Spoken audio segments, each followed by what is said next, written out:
Però lui era già matto.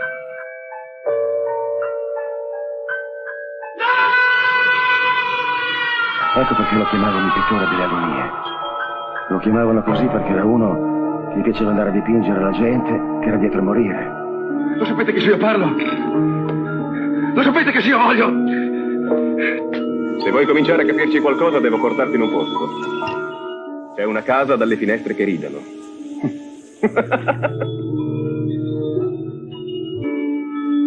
Ma questo è un grande pittore. Solo un grande artista può dare un senso così vero alla morte.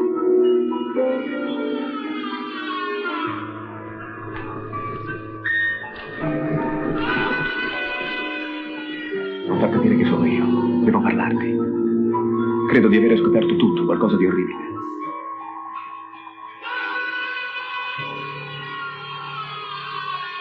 Lei non sa che cos'è il silenzio. Olá, bom dia, boa tarde, boa noite, buongiorno, buonasera, buonanotte a tutti. Estamos agora começando mais um episódio do seu podcast Mondo Giallo. Sim, que você pode conferir nos melhores tocadores de áudio disponíveis no mercado. Sim, um podcast para você ouvir nos momentos mais interessantes do seu dia a dia, por exemplo, no seu treino na academia, no seu passeio no parque, na sua compra no supermercado, no seu passeio pelas ruas com seu pet, depois do namoro, depois do almoço, ou para fazer o almoço ou a janta, quando estiver cozinhando, ou lavando sua louça, enfim, no momento que você quiser e preferir. Espero que sejamos uma excelente companhia para você, trazendo nosso conteúdo e, para quem ainda não sabe, ele é ligado direta e indiretamente ao cinema de gênero italiano, ao cinema de horror, de um modo geral, cinema fantástico, a fantasia, alguma coisa de ficção científica. Nós falamos sobre a vida, falamos sobre atualidades, fazemos reflexões sobre a memória, sobre os filmes do passado, o que está passando agora. Muita coisa, muito amplo o nosso espectro. Mas o carro-chefe, o universo que está sempre sendo circundado, revisitado, é o cinema de gênero italiano, principalmente nosso querido Giallo. Sim, mas falamos também dos nossos queridos zumbis, dos nossos queridos canibais, dos nossos queridos policiotescos, do nosso faroeste, de tudo que é ligado à produção cinematográfica italiana, seus grandes autores, como, por exemplo, Pasolini, que foi o centro do episódio passado, né? E entre outras coisas. Mas basicamente é isso que vocês vão ouvir aqui nesse podcast. E muito incentivo e muita devoção ao colecionismo de filmes também. Tudo isso se faz presente aqui, certo? Então, crianças, eu fiquei muito satisfeito esses dias. Por quê? Porque eu vi que o pessoal do Quem Tem Medo voltou à ativa depois de meses, assim, inativos. Voltou inicialmente só com o Luiz, sem o Bruno, mas o Luiz já teve convidados, entre eles um dos meninos da Hora do Pesadelo, que é outro podcast que eu adoro. Então, foi muito bom ouvir Quem Tem Medo das discussões acirradas e profundas que eles têm de cinema. Eles fizeram análises do Alien, Rômulo, fizeram análises do Long Legs, de outros filmes, e foi muito bom vê-los na ativa de volta, querendo, retomar o trabalho. Eu sei, eu tive muitos problemas esse ano, todo mundo teve, principalmente quem estava lá no Sul. Eu fui por outros problemas também, mas a gente sempre retoma e continua com o trabalho, porque a nossa paixão é isso aqui, é estar aqui com vocês, falando de um tema que eu sou apaixonado, falando sobre esses filmes, sobre a memória desses filmes, tudo que está ligado a eles, e essa coisa de história, teoria do cinema e análises críticas profundas, e tudo isso que está presente no nosso universo, no universo do Mondo Giallo, certo? E foi muito bom ver os meninos de volta, atuantes, vibrantes, com gana para continuar. Talvez o Bruno volte, fique o Luiz e o Bruno, aquela dupla dinâmica muito engraçada lá do Quem Tem Medo. É bom ver que os meninos da Hora do Pesadelo continuam também na ativa, entre outros. É um universo grande do pessoal que faz podcast de cinema e que tem muito conteúdo no Instagram, também entre os podcasters e canais do YouTube. A cena continua bem quente ainda, né? Tem o Fantasmundo, que eu sempre falo aqui, tem o Que Diabo é Isso, também que eu adoro, entre outros. E assim que eu descobri algum outro podcast, algum outro conteúdo interessante, eu divido aqui com vocês. Mas a princípio eu queria dar um salve para esse pessoal, um salve pro pessoal do Quem Tem Medo, um salve pro pessoal da Hora do Pesadelo, um salve pro Fantasmundo, um salve pro Que Diabo é Isso, e logo vou dar outros salves aqui, destacar outras coisas aqui com vocês, certo? Então, crianças, essa terça teve uma live da Versátil Home Video falando dos seus futuros lançamentos, e nessa live específica eles tocaram no tema que é muito caro, né, para nós aqui, que é o Giallo, e foi anunciado o volume 15 da coleção Giallo, dos amarelinhos, que aqui na minha estante tem um destaque, né, porque são todos amarelos, né, e dá um impacto visual muito grande, e são todos inspirados nas capas dos livros, né, e tem toda uma questão visual da capa dos livros, também na capa dos boxes. É bem legal, bem interessante. E eu fiquei feliz com esse lançamento do volume 15. E uma outra surpresa que veio a reboque, né? Que é um box de Giallo espanhol. Sim, o Giallo ibérico, o Giallo feito na Espanha. Sim, que tem coisas, já muita coprodução com a Itália, e coisas só deles, e com um universo muito particular, muito colorido, muito vibrante. Tem coisas muito interessantíssimas. O cinema de gênero espanhol também é maravilhoso. Eu falaria horas aqui, falando dos seus autores, de Paul Nash, de Leon Klimovsky, esse pessoal todo, o pessoal da atualidade, que está fazendo filmes agora, né? E mais recentes, o Balagueró, o Paco Plaza, esse pessoal todo. O menino que fez o Pieles, o Casanova, que é maravilhoso, que eu vou falar depois devo falar um pouco mais adiante, né? Mais sobre alguns filmes. E é um universo, simplesmente o cinema de gênero que é feito antes do fim da ditadura do General Franco, até 75, assim, eles driblavam a censura, e tem uma filmografia incrível, fascinante, que fala desse período. É muito legal os filmes que eram feitos nessa época. Tinha Carlos Saura também produzindo, e todos driblando contra a censura. O Eloy de la Iglesia também, que é um nome muito importante, vai ser citado daqui a pouco quando for falar do box de Giallo espanhol, e por aí vai, né? Um universo muito rico, muito grande, muito grandioso, e eu fiquei muito feliz. Também foi anunciado o segundo box de crime alemão. Sim, mas os crimes, eu só vou destacar que esse segundo box tem um filme extra que reúne em cena Klaus Kinski e Christopher Lee. Só isso já vale a pena a compra desse segundo box. Só por isso.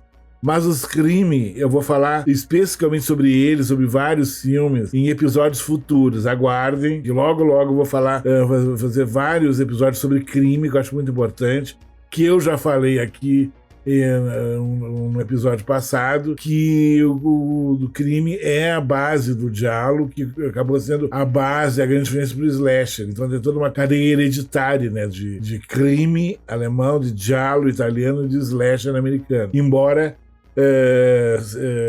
tenham muitas outras coisas e influências e afins, mas a cronologia é essa, a árvore genealógica seria essa. Então é importante que fale muito sobre crime, que tem coisas bem interessantes, assim, a se dizer sobre esse subgênero alemão.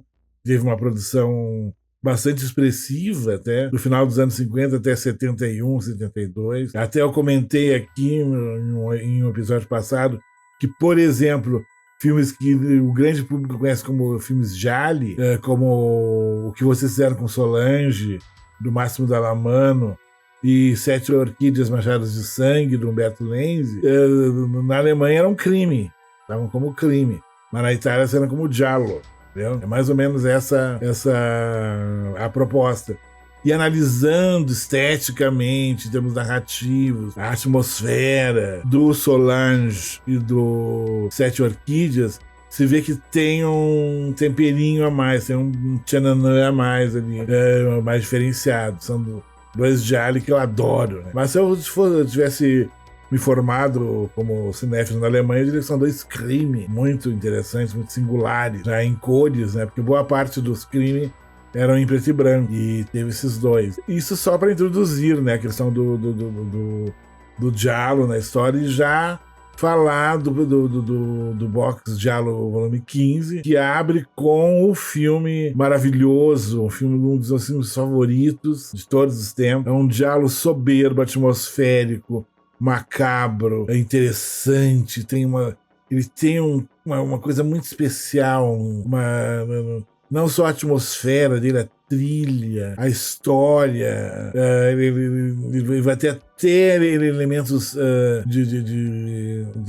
vamos falar da questão trans, e há uma citação do Rio de Janeiro, porque tem a história de um afresco de São Sebastião, uma igreja que vai ser restaurada por um homem jovem que chega lá, que é restaurador de obras de arte, que chega numa cidadezinha no interior da Itália e vai lá, a princípio ele vai lá tranquilo fazer o trabalho dele para restaurar essa obra, esse afresco, e começa a acontecer coisas aí que...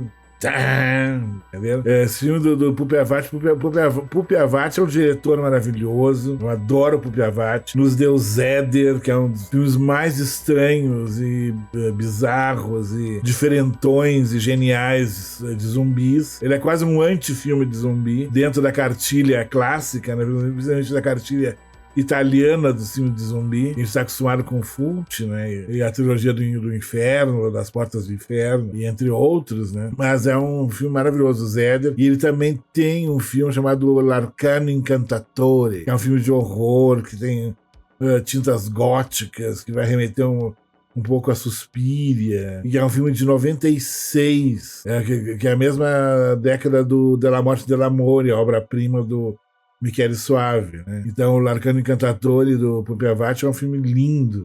É quase uma coisa, um horror onírico, vamos dizer assim. E o Pupi Avati é maravilhoso, ele fez esse filme, é um encanto, maravilhoso. E eu soube pelo Marquinhos Melo, lá de Porto Alegre, lá da Biblioteca Capitólio, que ele participou de uma mostra na Universidade de Bolonha, na Itália, né, onde o Umberto Eco, né, era professor. E nessa mostra que teve como curador o Guilherme Del Toro, os filmes favoritos do Guilherme Del Toro. Favoritos, no modo de dizer, os filmes importantes da formação dele como cinéfilo, como diretor, como artista. Entre muitos filmes, inclusive o Tristana, do Buñuel, estava o L'Arcano Incantatore, do Pupi Avati. E foi feito um restauro desse filme. E eu acredito que esse restauro nos dê a possibilidade de um dia termos ele aqui, em um futuro box aqui da Versátil. Vamos ver, vamos torcer. É um filme muito bonito, que vale muito a pena, sabe? A obra do Pupi Avati é maravilhosa. E A Casa das Janelas que Riem, que tem essa coisa da pintura do afresco, dessa coisa da pintura, esse mistério, né? E de São Sebastião, que tá ligado a São Sebastião do Rio de Janeiro, que eu falei que tem uma conexão. Inclusive, essa Casa das Janelas que Riem virou até uma época um ponto turístico, né? Que as pessoas iam atrás da Casa da Casa, já não existe mais. Mas teve uma época que as pessoas iam até lá ver essa tal casa com as janelas que tinham sorrisos na janela. É bem interessante. La Casa delle Finestre que Ridono. A Casa das Janelas que Riem. É muito legal. Muito legal mesmo. Vale muito a pena, muito a pena. E ele tem umas coisas bem macabras, bem estranhas. É um filme que dá uns estranhamentos, sabe? Uma coisa meio, sei lá, sabe? O Pupi Avati, ele flerta um pouco com essa coisa do ocultismo, do mistério, assim, ele gosta. E outro filme que tem nessa caixa já é um giallo dos anos 80, famoso, né?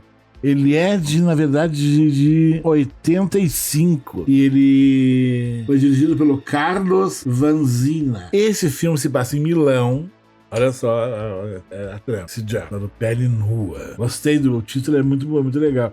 Ele fez um certo sucesso na época em VHS, aqui no Brasil. E eu não me lembro dele ter passado no cinema. Ele mostra uma série de assassinatos de modelos em Milão. Aí tem um personagem que chega pra proteger a irmã, que é modelo, só que ela desaparece. Tem todo um mistério. E a beleza das mulheres. E toda uma estilização visual que vai remeter ao Brian De Palma. E essa coisa de remeter a Brian De Palma só se acentua ainda mais. Por quê? Porque a trilha sonora é do mestre Pino Donaggio, né? Que fez trilhas pro Brian De Palma clássicas, como Vestido para Matar, Um Tiro na Noite, Dublê de Corpo, e são trilhas lindas, né? A minha favorita é a do Um Tiro na Noite, eu acho linda essa trilha. E a trilha que o Pino Donaggio fez pro Pele Nua é muito bonita também, muito bonita. Todas as trilhas dele eu gosto. Inverno de Sangue em Veneza, o Armadilha para Turista, o Tepiate Hitchcock, que é aquele que o Argento fez pra TV. Tem o Piranha, do Joey Dante, uma trilha que eu gosto muito também. E então é um diálogo bem legal, bem interessante. Já um pouco mais moderno, já não tem aquela coisa dos anos 70, né? Mais clássica do diálogo, mas tem vários elementos assim, do subgênero presentes nessa coisa que trabalha com a estética dos anos 80, que é uma estética muito específica, né, gente? E é muito legal esse Pele Nua. E no segundo disco, existe um filme que tem um título muito estranho mesmo. Se chama Exorcismo Exorcismo num Fio da Navalha. Olha o título do filme. É bem legal esse filme. Ele é dirigido pelo Maurício Padreau, acho que é francês, embora ele seja italiano, mas deve ser descendência francesa. É um filme bem interessante, é bem diferente também, que começa com uma fotógrafa, que ela acaba testemunhando um assassinato, tem toda uma trama aquela coisa que já começa com o registro fotográfico, daí já vai partir para desdobramentos bem interessantes dentro da trama, uma trama muito bem escrita, muito bem amarrada, como deve ser. Eu acho que, embora tenham filmes de Ari que não tenham a trama tão amarrada, até são de Ari mais rocambolescos, estranhos, com excesso de reviravoltas, mas esse filme ele parte dessa questão do registro da imagem do crime e vai por caminhos assim que prendem o espectador de uma maneira muito forte até o fim do filme. Vale muito a pena. E tem esse título estranho, né? Exorcismo num Fio da Navalha, mas vale a pena ser descoberto. É muito, muito legal esse filme. Ele tem várias qualidades. É um filme já de 73, é início dos anos 70, já tem... feito na era clássica, né, dos filmes de Ali, e é bem interessante, é bem legal esse filme, vale muito a pena. E o volume 15 termina com o Enigma Rosso, Enigma de Sangue, que originalmente era um roteiro do Máximo Dallamano. Seria uma trilogia, que ele começou com O Que Vocês Fizeram com Solange, depois O Que Vocês Fizeram com Suas Filhas, ou La Polícia Quer Aiuto, né? Aquele do motociclista que comete os crimes, que inclusive é citado no Night School, na escola noturna, aquele slasher classudo de 81, que eu já comentei aqui com vocês. Eu até pretendo fazer revisitar esse filme, analisar ele mais profundamente, que eu adoro esse filme, adoro o Night School. Então, o Night School teve essa inspiração no La Polícia Quer Aiuto, né? O Que Vocês Fizeram com Suas Filhas, é mais ou menos esse o título em português. Então tinha Solange, ou Suas Filhas, e teria esse terceiro filme, ele iria dirigir, O Enigma de Sangue, só que ele acabou falecendo antes, e outro diretor assumiu o trabalho, mas ele tem todo o universo que o Dallamano trabalhou nos outros dois filmes, a coisa das adolescentes, o mistério, todo um voyeurismo em cima da figura da ninfeta, da garota jovem. Tem uma cena de voyeurismo como é que é coisa do chuveiro lá onde ficam as meninas, onde as meninas vão tomar banho, trocar de roupa, esse tipo de coisa. Tem uma observação, sabe, observando o banho das meninas, aquela coisa. E tem uma escola, é meio sombrio, tem umas coisas meio sombrias, tem umas reviravoltas, umas tramas, subtramas. É um filme muito legal, esse Enigma de Sangue.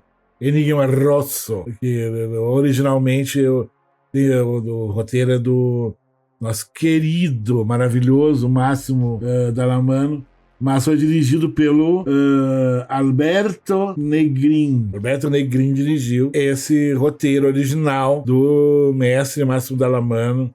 Também nos deu aquela versão do Dorian Gray, que eu adoro. É um diretor muito bom. Uma pena que ele partiu cedo, né? Ele poderia ter feito outras coisas interessantes, assim, para nós fãs de Giallo, né? Mas só os dois filmes, o que vocês fizeram com Solange, o que vocês fizeram com suas filhas, só esses dois já são incríveis, assim. Eu adoro esses dois filmes. São filmes bons de assistir uma sessão dupla, né? Maravilhoso. O primeiro com trilha do Morricone e o segundo com trilha do Stelvio Cipriani, né? Maravilhoso, Stelvio Cipriani. E esses são os filmes que vão estar no futuro lançamento da Versátil Home Video, o Giallo Volume 15. Mais ou menos isso. Eu dei uma ideia vaga, assim. Quando chegar, eu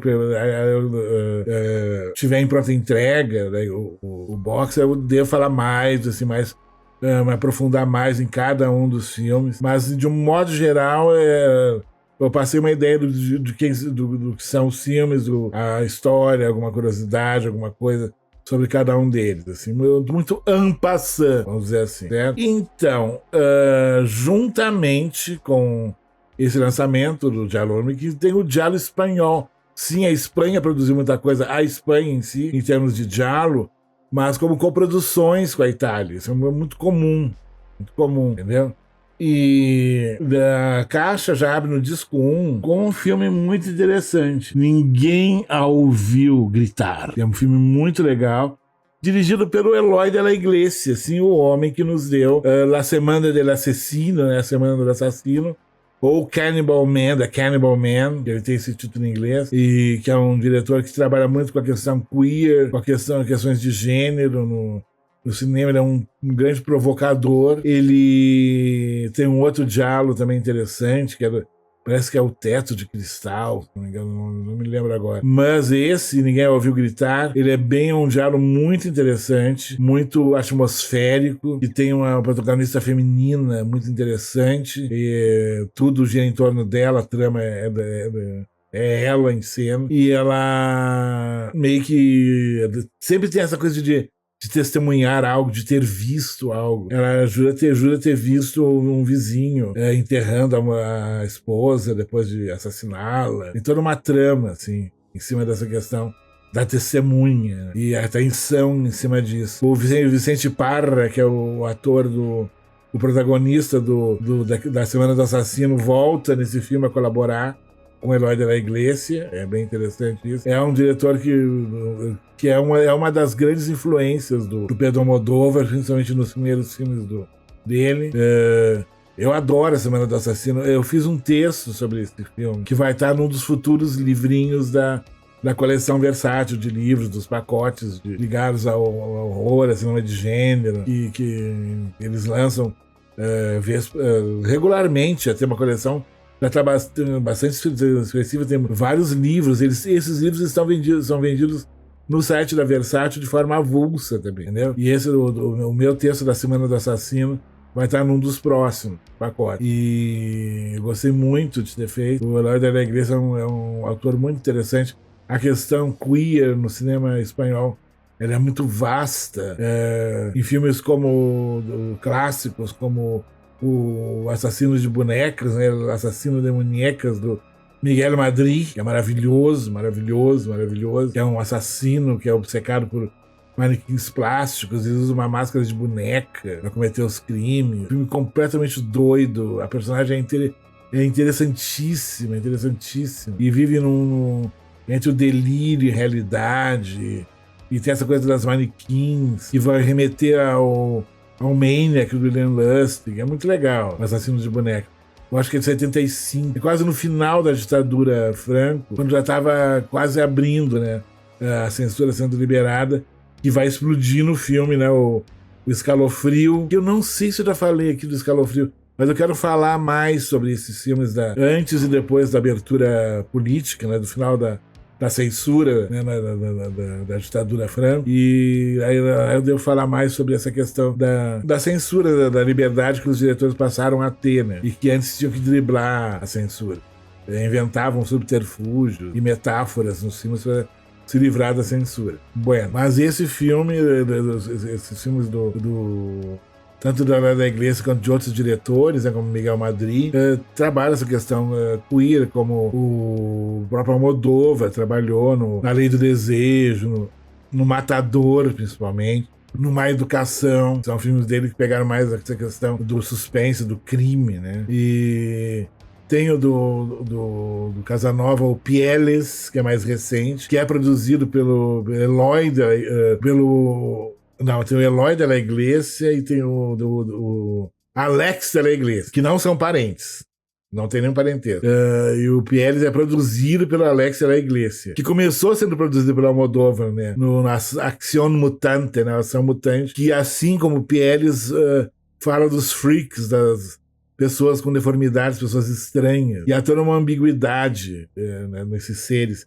Principalmente no Pieles, uma ambiguidade sexual bastante grande nessas personagens. E é um filme perturbador e lindo ao mesmo tempo. Ele tem momentos de uma beleza assim sublime, mas de um grotesco, de algo muito incômodo também. E é bem legal essa questão do queer, do cinema espanhol. Eu até pretendo falar mais sobre isso. E eu estou falando sobre isso agora porque estou citando um filme do Eloy de la Iglesia, que é um diretor muito importante, que trabalhou muito com essa questão queer, né, no cinema espanhol. Outro diálogo que tem espanhol interessante é o Pena de Morte, que é dirigido pelo nosso maravilhoso, incrível Jorge Grau, que é o homem que nos deu o No Profanar el Sueño de los Muertos, Não Profanar o Sono dos Mortos, né, um dos melhores filmes de zumbi de todos os tempos, que tem até efeitos especiais do nosso querido Gianetto De Rossi, né, que colaborou com o Fulci, e também é o diretor do Cerimônia Sangrienta, que é um filme maravilhoso de época, filmado num castelo medieval na Espanha, que tem muita coisa muitos castelos, muitas construções medievais até hoje, né? Na Espanha, é uma coisa impressionante. O cenário já está pronto, só entrar e começar a filmar. E fala da Condessa Bathory, aquela que se banhava com sangue de virgens para manter a eterna juventude. É uma referência do vampirismo no cinema.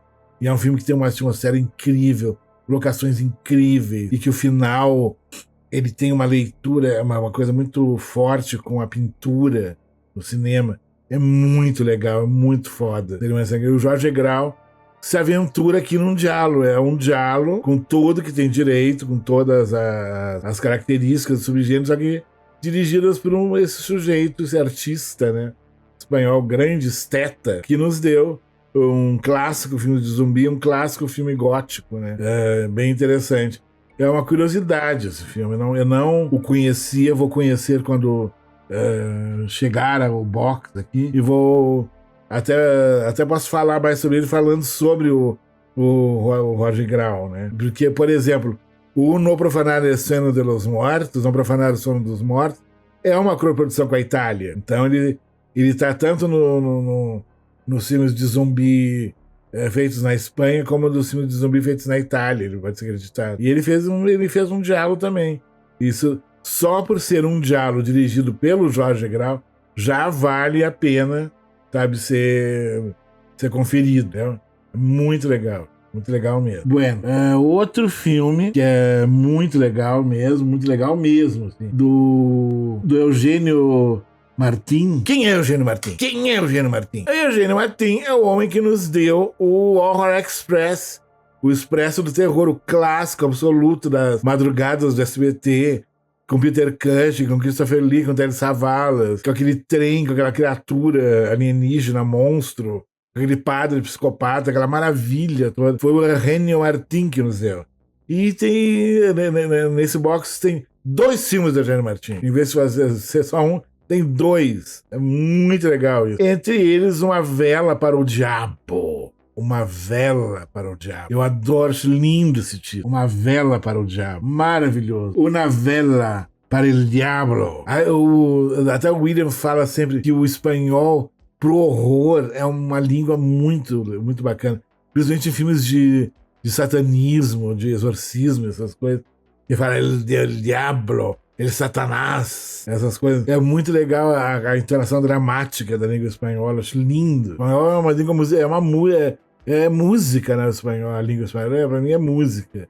É expressividade, é uma coisa incrível. E é muito legal o horror, os filmes de horror em espanhol, falados em espanhol, muito, dá um clima interessante, dá uma força dramática, uma coisa mais intensa, mais passional, vamos dizer assim. E esse filme, Uma Vela para o Diabo, Uma Vela para el Diablo, do Ennio Martin, ele conta a história de 2 senhoras fanáticas, religiosas, psicopatas, que querem punir todos os pecadores do mundo com a morte. São loucas, completamente fora da casinha, completamente tarja preta, tripla, assim, e elas querem acabar com todo o pecado do mundo, e elas têm meio que uma espécie de pensão, um hostel, uma coisa assim, e quem elas não acham que essa mulher é vagabunda, na cabeça dela, ela é uma pecadora, ela tem que morrer, elas vão lá e começam a matar as pessoas. E aí tem uma menina que desaparece, claro que vai a irmã acaba indo atrás, o modelo da trama do Psicose, por exemplo, que é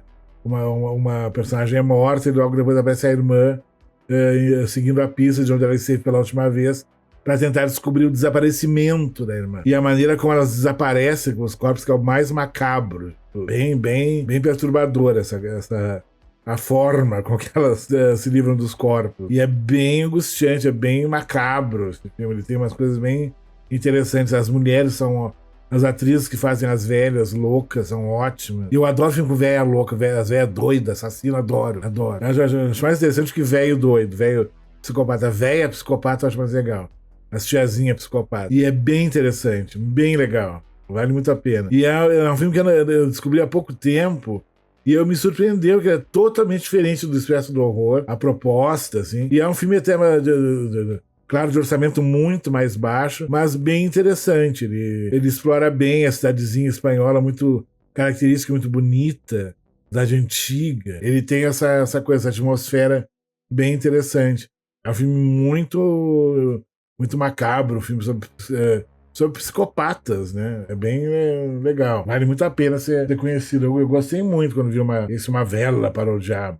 Bem interessante. E tem um outro filme também do Ennio Martin, agora já é um diálogo de mistério, que é a Carol Baker, uma das atrizes mais presentes, com mais número de filmes de Alien no currículo, né? Tá, vários filmes, maravilhosa. E ela tá nesse filme que é sobre um milionário que a última esposa dele é morta misteriosamente. A polícia descobre que a primeira mulher dele também teria sido assassinada, toda uma trama em cima dessa personagem masculina. É bem interessante, é um filme de mistério, é um diálogo bem clássico, assim, que ele fez. E parece que esse é falado em italiano.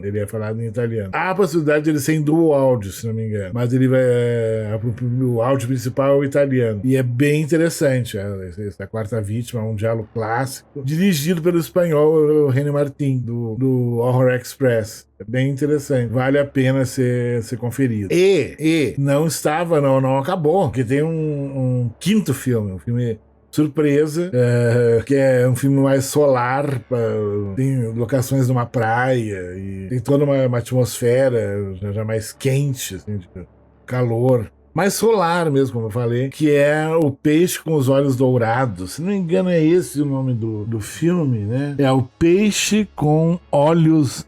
Não, Os Peixes com Olhos de Ouro. El Peixe de los Ojos de Ouro. Maravilhoso. O filme é de 73 também. É muito legal. É de um cidadão chamado Pedro Ramírez. É Ramírez ou não? Esse. Pedro Ramírez. Que fez esse filme, O Peixe com os Olhos de Ouro. E tem essa coisa, né?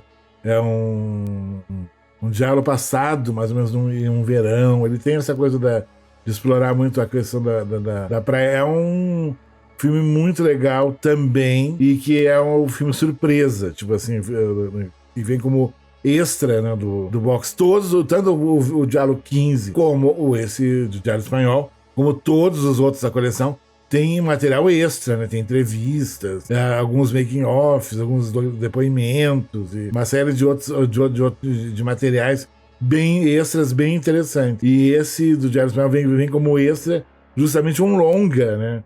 Que esse é O Peixe com os Olhos de Ouro.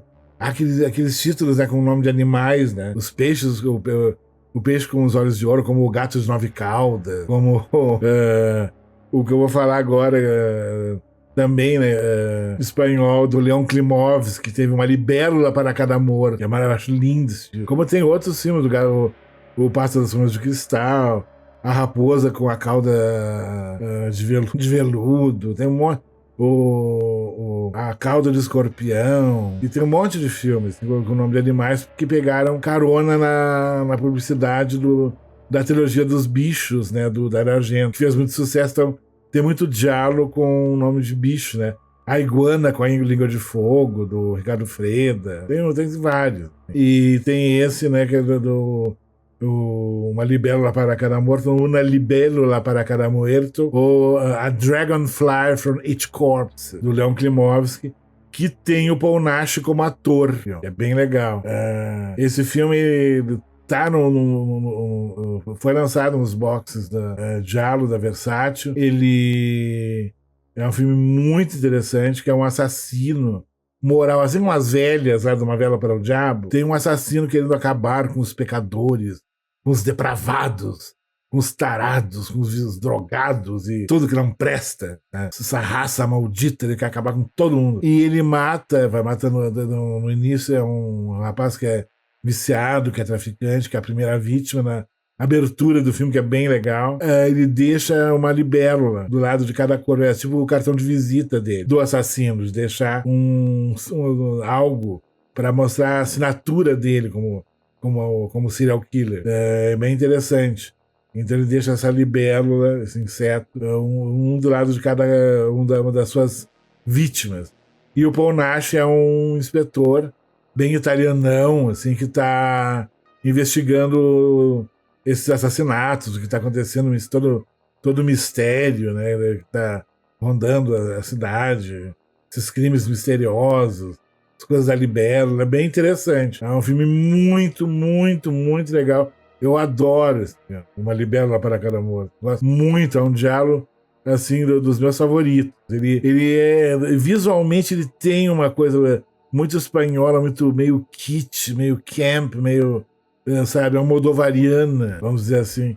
É bem legal. Visualmente é bem interessante. E o Paul Nash, nosso querido Paul Nash, isso para vocês verem essa questão do cinema espanhol, de como ele explorou o diálogo, explorou uma série de outros elementos, isso sem falar no horror ibérico, no horror espanhol. Daí eu ficaria horas aqui falando, embora eu já pretenda falar um pouquinho aqui hoje. Mas outro diálogo, esse do Paul Nash, que é Os Olhos Azuis da Boneca Quebrada. Olha o nome. O nome de diálogo é uma coisa assim muito criativa. Depois, lá em cima, que eu já acabei de falar O Peixe com os Olhos de Ouro, tem Os Olhos Azuis da Boneca Quebrada, do Paul Nash, que ele é uma espécie de andarilho, um homem errante, né, que está passando por uma cidade, acaba conseguindo trabalho numa propriedade que tem umas mulheres, né, e são todas estranhas, tem todo um clima de mistério naquele lugar, elas são meio ambíguas. Claro que ele vai se envolver com uma delas, tem uma coisa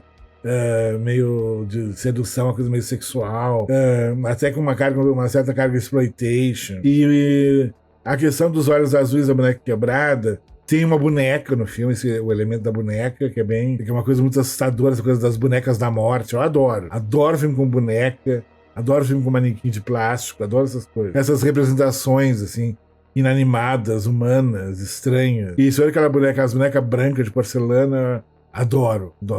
Teve uma vez que eu fui dormir num lugar e tinha uma boneca dessas, numa espécie de penteadeira. Quem disse que eu dormia no meio da noite, eu acordei aquela boneca me olhando, eu peguei e coloquei dentro do armário. Mas o pior seria se eu levantasse e ela tivesse saído, ela estivesse na minha frente, né? Uma faca, né? Essa é mais assustador. Mas não, ela não saiu do armário, ela ficou presa no armário. Tá boneca de louça branca. Tem o assustador boneca. E tem uma boneca nesse filme. E a questão dos olhos é que tem um assassino, claro, como em todo filme de diabo, um maníaco que ataca mulheres com olhos azuis. Ele tira os olhos dessas mulheres. O que vai remeter a um filme feito muito tempo depois pelo saudoso diretor espanhol Bigas Luna, um gênio que já não está mais entre nós, infelizmente. Muito talentoso o Bigas Luna. Ele era extremamente talentoso. E ele fez um filme chamado Os Olhos da Cidade São Meus, o Anguish, nos anos 80, que é um clássico absoluto, um dos meus filmes favoritos. Já saiu pela Versátil, acho que no Obras Filhas do Terror, num dos volumes do Obras Filhas do Terror. E é um filme maravilhoso, que nós temos aquela atriz baixinha lá do Poltergeist, a médium, aquela, que é uma mãe que hipnotiza o filho, que é uma espécie de técnico em oftalmologia, em lentes de contato, óculos, essas coisas. E o hipnotismo é que ele cometa crime, onde ele mata suas vítimas e arranca os olhos das vítimas. Só que isso é o início do filme, que vai ter uma quebra metalinguística muito incrível e assustadora e perturbadora, que vai abrindo várias camadas, como se o filme fosse uma boneca russa, que fosse se revelando em outras camadas narrativas. É muito assustador. E ele tem essa conexão, por causa da questão dos olhos, os olhos da cidade são meus, do Bigas Luna, com os olhos azuis da boneca quebrada do nosso querido Paul Nassif, que na verdade é chamado Jacinto Molina, e ele fez muito papel de lobisomem, dezenas de vezes. Inclusive ele foi o lobisomem da Alemanha, eu acho. Um lobisomem da Amazônia. Acho que foi o último filme que ele fez como lobisomem, aqui no Brasil, do Ivan Cardoso. Eu vi esse filme na mostra. Então eu acho que não me lembro se o Ivan Cardoso estava na sessão. Eu já vi sessões de cinema com o Ivan Cardoso, que é uma figuraça. Ele fez uma live uma vez, na época do Caldeirão Nerd, que foi inacreditável. Eu quase caí do sofá de tanto rir, assim, as tiradas sarcásticas que ele dá. Ele é incrível, um artista incrível, Ivan Cardoso. E ele fez esse Lobisomem na Amazônia, que foi o último filme do Paul Nassif.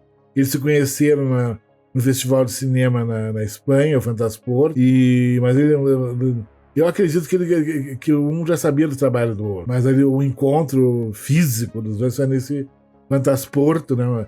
Um festival de cinema fantástico na cidade do Porto, em Portugal. Aí que houve a conexão, onde ele foi fazer esse Lobisomem na Amazônia, que tem roteiro do Luquete. É um filme bem legal. Claro, tem suas limitações, seus problemas, né, óbvios, né, por vários motivos. É um filme muito legal, muito legal. E o Nassif está muito digno em cena, muito, sabe, maravilhoso. Como um grande ator. É o grande nome do cinema de horror espanhol. É o José Mojica Marins, da Espanha. É o Paul Nassif. Ele fez muito filme. E a coleção dele, a filmografia dele é enorme. Vale a pena pesquisar, ir atrás. É um gênio, Paul Nassif.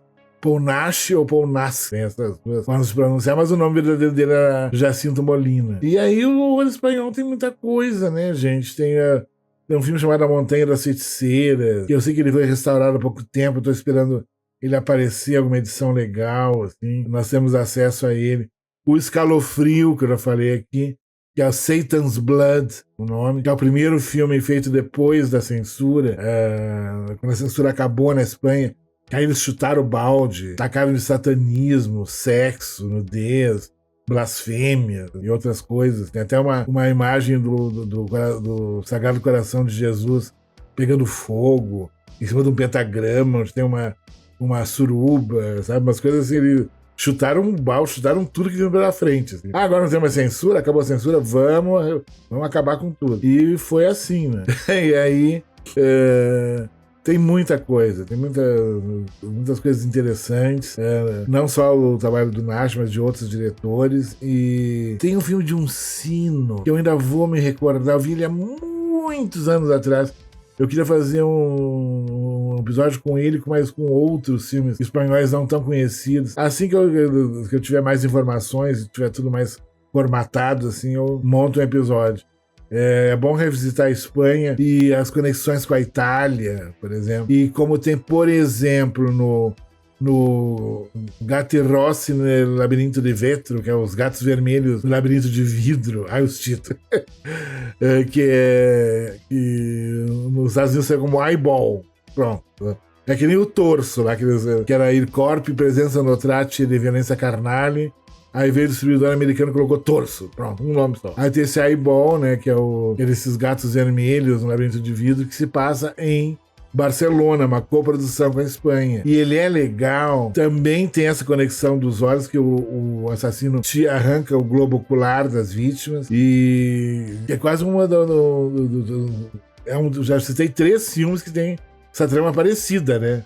Da questão dos olhos, né? Os olhos às vezes da mulher quebrada, os olhos da cidade são meus, e esse eyeball, né? O gatos vermelhos no labirinto de vidro. E é que é bem legal. E o assassino, ele tá todo de vermelho. Ele veste uma roupa toda vermelha, luva, capa, chapéu, máscara, tudo vermelho. Isso é muito legal. E como a trama vai se desenvolvendo e a parte final é muito perturbadora. Gosto muito. Então, dá pra ver esse flerte, né?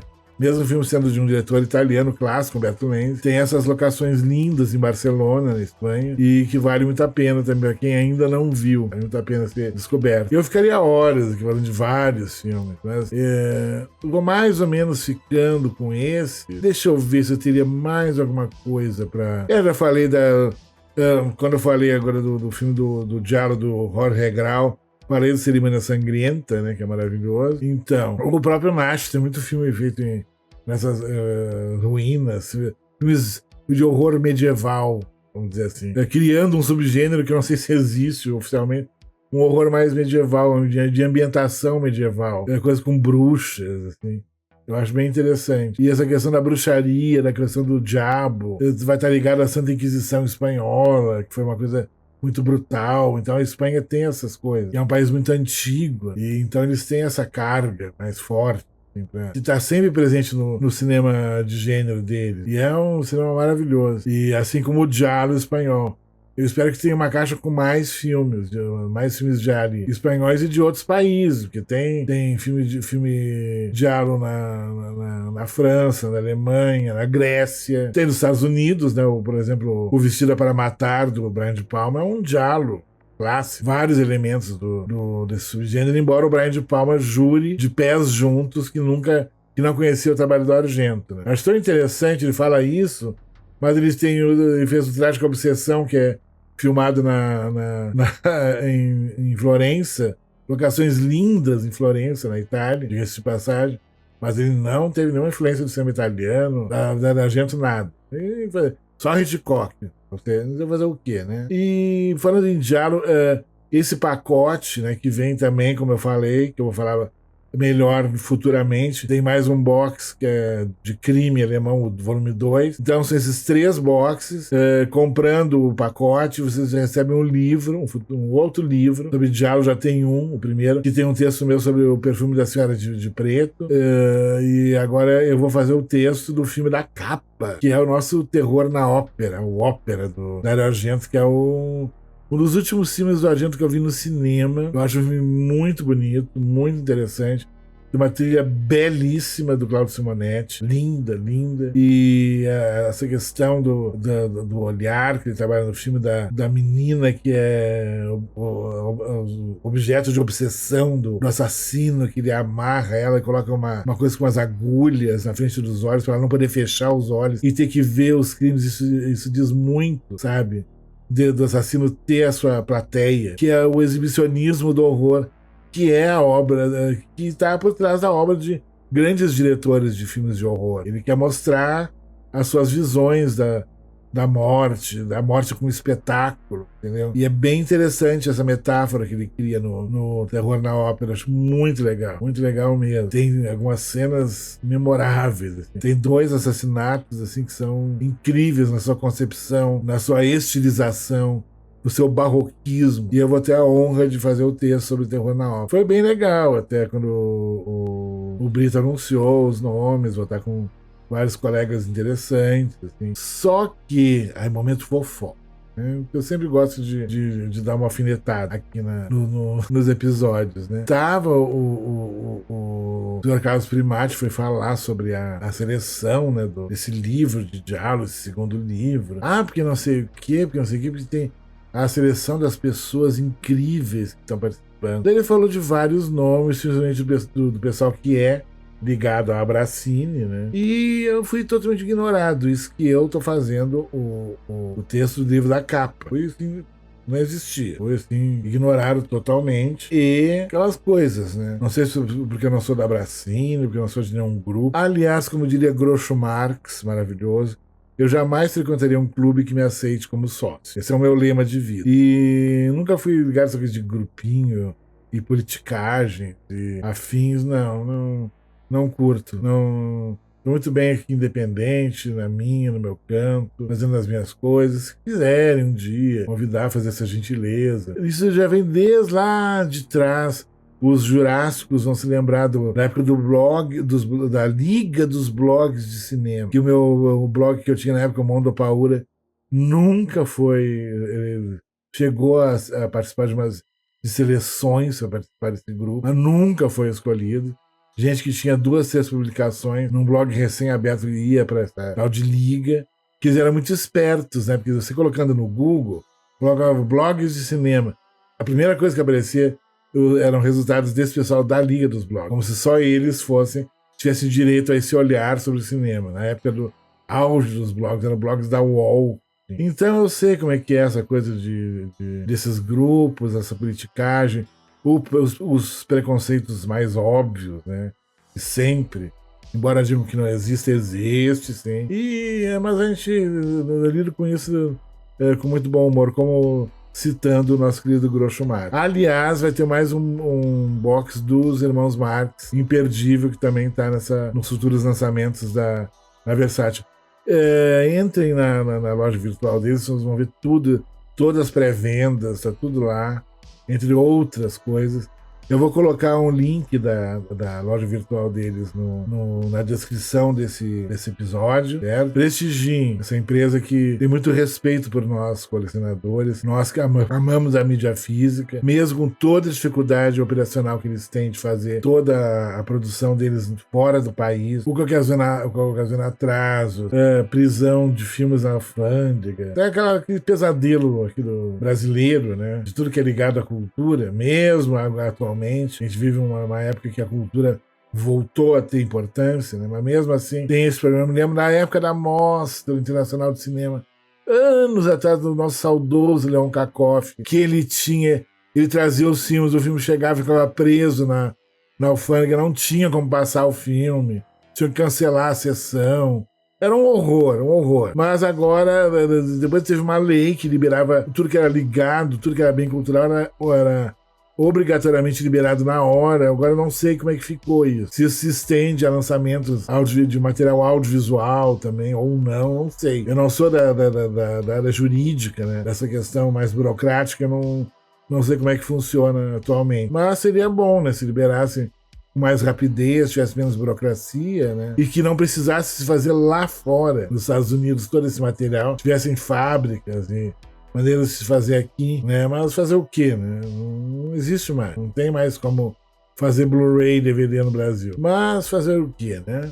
Aí eles anunciaram também um Blu-ray duplo, que tem o The Wall, do Alan Parker, e o The Commitments, do Alan Parker, que é daquela coleção Mestres do Cinema. Vem 2 filmes de cada diretor, e vai vir um do Alan Parker, nosso saudoso e grande diretor britânico, Alan Parker, importantíssimo, homem que nos deu Asas da Liberdade, que nos deu Coração Satânico, entre outras coisas maravilhosas. O Expresso da Meia-Noite, um grande diretor, que merece estar tendo reconhecimento esse lançamento de 2 filmes mais ligados à música, né? Muito interessante. O The Wall é um dos filmes que eu mais vi na minha vida no cinema. Eu perdi as contas. E o The Commitment, esse filme é muito da época da faculdade, que é um filme que passou nessa época, anos 90, e teve um sucesso, toda uma coisa pop muito forte, um sucesso. Virou meio cult, assim, sobre essa banda fictícia de jovens irlandeses pobres que tem um visionário que monta uma banda de soul. É muito legal mesmo. Um filme muito bonito, muito sensível,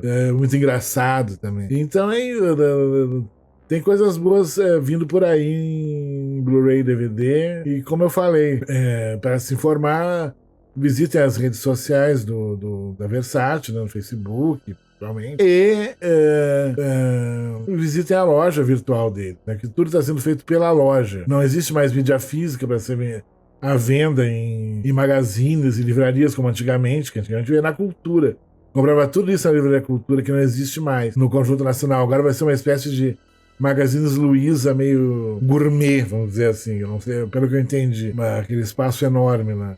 Às vezes eu comprava tudo lá direto na Livraria Cultura. Era uma coisa fácil, era o nosso passeio de fim de semana, ir lá, ver os lançamentos da Versátil, levar pra casa. Mas são tempos que não voltam mais, infelizmente.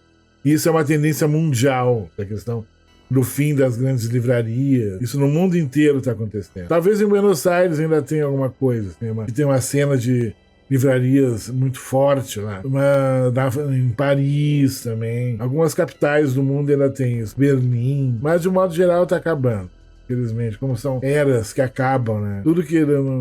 E aí vem uma nova era com uma nova proposta, um novo olhar sobre as coisas. E a gente tem que ir vivendo, né? Fazer o quê? Vamos nos lamentar, né? O mundo avança pra frente, bem ou mal, né? Então, crianças, é isso. Espero que eu tenha passado da melhor maneira possível as informações para vocês. Qualquer erro no próximo episódio eu corrijo aqui. Mas eu acho que eu passei a maioria das informações que eu queria passar. Foi tudo muito en passant, porque para se falar, por exemplo, de Diário Espanhol, eu teria que ficar muito tempo aqui. Eu pretendo voltar a esse tema, pretendo voltar a explorar esse volume 15, com mais detalhes, mais profundamente, e falar sobre o horror espanhol também, e a conexão com o cinema italiano nas coproduções, que foram muitas, né? Tinham muitas coproduções entre Itália e Espanha. O próprio Estranho Visto da Senhora Ward, por exemplo, é uma coprodução entre Espanha e Itália, e tantos outros, né? Como eu já citei hoje aqui o Eyeball, né? O Gatos Vermelhos no Labirinto de Vidro, do Lenzi. Eu insisto que vale a pena. É divertido demais, é colorido. A coisa do assassino de capa vermelha, a coisa cromática, né, de vermelho, dá um efeito muito interessante em cena. Vale a pena. É bem legal, bem divertido. Belas locações em Barcelona, que eu ainda quero muito conhecer. Não conheço Barcelona, mas quem conhece e viu esse filme fala que está muito bem explorada a cidade, o que a cidade tem para oferecer. Tinha oferecer nos anos 70, né? Que ela mudou muito depois das Olimpíadas, em 92, se não me engano. E é isso. Por enquanto é isso, meus amores. Muito obrigado por tudo. Mais uma vez eu destaco e mando um salve aqui, como eu fiz no início desse episódio, ao pessoal do Quem Tem Medo podcast, do Hora do Pesadelo podcast, do Fantasmundo. Que o Fantasmundo podia, um querido, ele podia ter um podcast grande, assim, onde ele pudesse explorar melhor as coisas. O talento dele, é um menino muito talentoso. O podcast do Que Diabo é Isso, que eu adoro também. Querido, carismático, muito bem informado sempre. E em breve devo voltar aqui com outro episódio. Ainda não sei sobre o que. A semana que vem vai ser uma semana muito importante e eu acho que terei boas notícias para dar para vocês, se Deus quiser. Espero que sim, certo? Então é isso, tá? Um grande beijo a todos. Fiquem bem, fiquem em segurança e logo nos veremos novamente, certo? Tudo de bom.